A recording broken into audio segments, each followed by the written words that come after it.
Hi every one. இன்றைக்கி நம்ம concept of சிஏல என்ன பார்க்க போகிறோம் அப்படின்னா தி கான்செப்ட் ஆஃப் இண்டெக்ஸேஷனோட கான்செப்டை பார்க்க போகிறோம் இன்றைக்கி. வாங்க வீடியோக்குள்ளே போகலாம். இண்டெக்ஸேஷன்னா என்ன, எங்கே யூஸ் ஆகும் அப்படின்றத இன்றைக்கி டீட்டெயில்டாக பார்ப்போம். ஃபஸ்ட்டு இண்டெக்ஸேஷன் அப்படின்னா ஒரு 10 வருஷத்துக்கு முன்னாடி நம்ம ஒரு பொருளை வாங்குகிறோம். அந்த பொருளை இன்றைக்கி ரேட்டில் மதிப்பு விடுறது பேர் தான் இண்டெக்ஸேஷன். பொதுவாக இது எதுக்கு யூஸ் ஆகும் அப்படின்னா, நம்ம லாங் டேர்ம் கேபிட்டல் கெயின்ஸ் வச்சுருக்கோம்னு வச்சுக்கோங்க. இப்போ நம்ம ஒரு லாங் டேர்ம் கேபிட்டல் குட்ஸ் வச்சுருக்கோம். இப்போ நான் ஒரு லேண்டு வாங்குறேன்னு வச்சுக்கோங்க. இந்த லேண்டை வந்து நான் ஒரு 10 வருஷத்துக்கு முன்னாடி வாங்கிட்டேன். 2015 வாங்கிட்டேன். அந்த லேண்டோட ரேட் இன்றைக்கி கூடியிருக்குமா, இது பேர் தான் இண்டெக்ஸேஷன். இந்த கான்செப்ட் மூலியமாக நம்ம டேக்ஸ் பேபிள் டேக்ஸ் இருக்குல்ல, நம்ம எவ்வளோ டேக்ஸ் பே பண்ணணுன்ற அமௌண்ட் வரும்ல, அதை வந்து நம்ம டேக்ஸ் பேமெண்ட்டை கம்மி பண்ணலாம். அது ஒரு பெனிஃபிட் இருக்குது.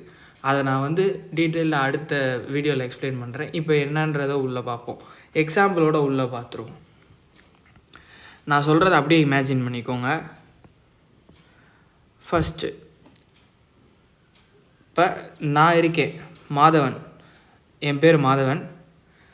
இப்போ 2000, நான் பிறந்தது 2000 ஃபார் எக்ஸாம்பிள் சொல்கிறேன். 2000 வந்து நான் வந்து ஒரு இடத்துக்கு கிளம்பி போகிறேன். போயிட்டுருக்கும் போது மதுரையில் போகிறேன். இப்போ வந்து என்னோடய ஊர் மதுரை, அதனால் மதுரைன்னு சொல்லிடுறேன். நான் மதுரைக்கு போய்கிட்டு இருக்கும்போது மெயின் ரோட்டில் ஒரு பெரிய அப்பார்ட்மெண்ட் பார்க்குறேன். அந்த அப்பார்ட்மெண்ட் எனக்கு ரொம்ப பிடிச்சிருக்குன்னு வச்சுக்கோங்க. என்னடா இந்த அப்பார்ட்மெண்ட் ரொம்ப பிடிச்சிருக்கு அப்படின்னு சொல்லிட்டு என்கிட்ட இருக்க காசெல்லாம் ரெடி பண்ணி அன்னைக்கு தேதியில் அன்னைக்கு டேட் என்ன 1/4/2000 நான் வந்து அந்த அப்பார்ட்மெண்ட்டை வாங்குகிறேன். வெறும் 3 lakhக்கு வாங்குறேன். அன்னைக்கு ரேட்டில் 3 lakhக்கு வாங்குகிறேன். அன்னைக்கு அதோட ரேட் 3 lakhன்னு வச்சுக்கிறோம். 3 lakhக்கு வாங்குகிறேன். இப்போது அதே இடத்த 25 வருஷம் கழித்து விற்கிறேன். எவ்வளோக்கு? 55 lakhக்கு. 3 lakh எங்கே இருக்குது, 55 lakh எங்கே இருக்குது? ஏன் இந்த அமௌண்ட்டு 3 lakhலேருந்து 55 மாறுச்சு அப்படின்றதான் இப்போ கேள்வி. ஏன் மாறுச்சு நீங்கள் யோசிச்சு பாருங்கள். ஏன் இப்படி மாறி இருக்கலாம் அப்படின்னு எல்லா பேருக்கும் மைண்டில் கண்டிப்பாக வரும். இன்ஃப்ளேஷனால் அப்படின்னு சொல்லிட்டு. சரி, இன்ஃப்ளேஷன்னா என்ன? இன்ஃப்ளேஷன் அப்படின்னா பணவீக்கம். இப்போ 10 வருஷத்துக்கு முன்னாடி ஒரு பொருளோட விலை ₹1 இருந்துச்சுன்னா அதே பொருளோட அதே குவான்டிட்டியில் இருக்கிற பொருளோட விலை இன்றைக்கி ₹10 இருக்கலாம், இல்லை ₹15 இருக்கலாம். ஏன் அப்படின்னா நம்மளோட எக்கனாமி எப்படி பெர்ஃபார்ம் பண்ணுறாங்களோ அதை தகுந்து தான் நம்மளோட இன்ஃப்ளேஷன் ரேட் ஏறுதா கம்மியாகுதான்னு தெரியும். நம்மளோட இன்ஃப்ளேஷன் ரேட் அதிகமானால் நம்ம எக்கனாமி வந்து கம்மியாக பெர்ஃபார்ம் பண்ணுது அப்படின்றத அர்த்தம். இதுதான் இதோட கான்செப்ட். அடுத்து பார்க்கலாம். இதோட மீனிங் அஃபிஷியலாக என்ன மீனிங்கிறத பார்த்துருவோம். A method used to adjust the cost of the asset for inflation. ஒரு அசட்டோட காஸ்ட்டை வந்து இன்ஃப்ளேஷனுக்காண்டி அட்ஜஸ்ட் பண்ணி இன்றைக்கோட வேல்யூக்கு, கரண்ட் வேல்யூக்கு கொண்டு வர்றதோட பேர் தான் கரண்ட் வேல்யூ. இன்றைக்கோட வேல்யூ இன்னைக்கு தேதியோட ரேட், அந்த ரேட்டுக்கு நம்ம அந்த அசட்டோட ரேட்டை இன்றைக்கி தேதிக்கு கரண்ட் வேல்யூக்கு கொண்டு வர்றதுக்கு பேர் தான் concept of inflation or indexation அர்த்தம்.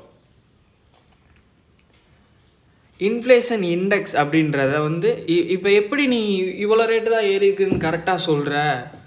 எதுவும் கவர்மெண்ட் இதுக்காண்டி நம்மளுக்கு எதுவும் ஒரு ரெஃபரன்ஸ் எதுவும் வச்சுருக்காங்களா அப்படின்னு நீங்கள் கேட்கலாம். எப்படி நீ இன்ஃப்ளேஷன் இண்டெக்ஸுன்றதை கரெக்டாக சொல்கிற?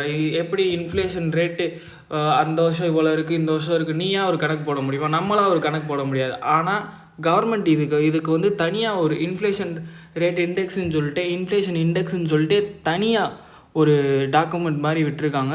அந்த டாக்குமெண்ட்டை பார்ப்போம். நான் அதை பார்த்தீங்கன்னா உங்களுக்கு புரியும்.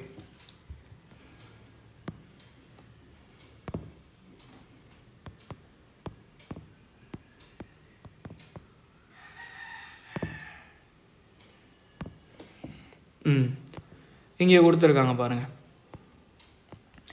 இது 2001 பேஸ் இயர்னு வச்சுக்கிறோம். இப்போ நான் ஒரு பென் வாங்குகிறேன், 2001 வாங்குகிறேன். அந்த பென்னோட ஒரு பார்க்கர் பென் வாங்குகிறேன். அந்த பென்னோட விலை 100 இருக்குது 2001.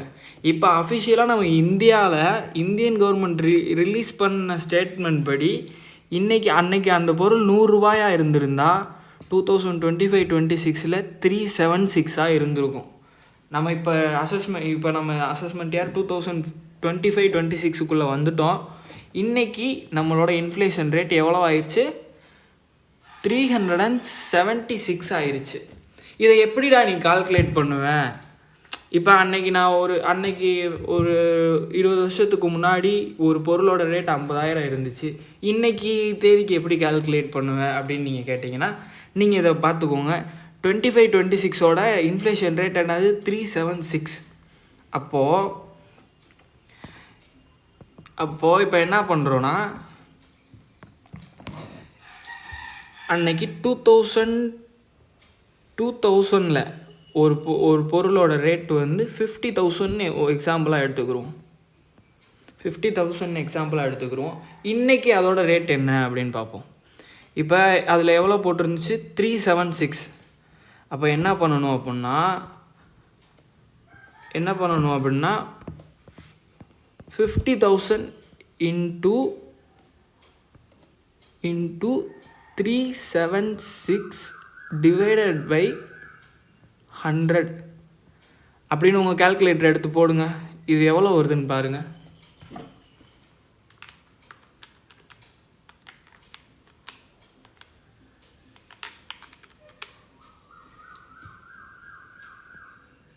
$1,88,000 வருது.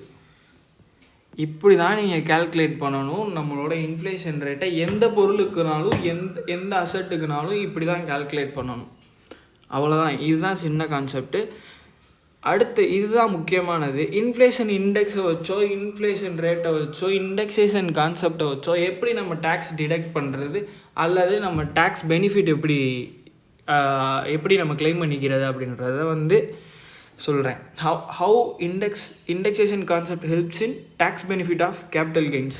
இப்போ கேபிட்டல் கெயின்ஸ் மூலியமாக ஏதோ உங்களுக்கு ஒரு ப்ராஃபிட்டோ கெயினோ வருது அப்படின்னா, எப்படி நம்ம இந்த இண்டெக்ஸேஷன் கான்செப்டை யூஸ் பண்ணி உங்களோட டேக்ஸபிலிட்டி எவ்வளோ டேக்ஸ் கட்டணுமோ அதை குறைச்சிக்கலாம் அப்படின்றது தான் இந்த கான்செப்ட். இதை நான் தனியாக அடுத்த வீடியோலேயே போடுறேன். அடுத்த வீடியோ இதை பற்றி தான் வரும்.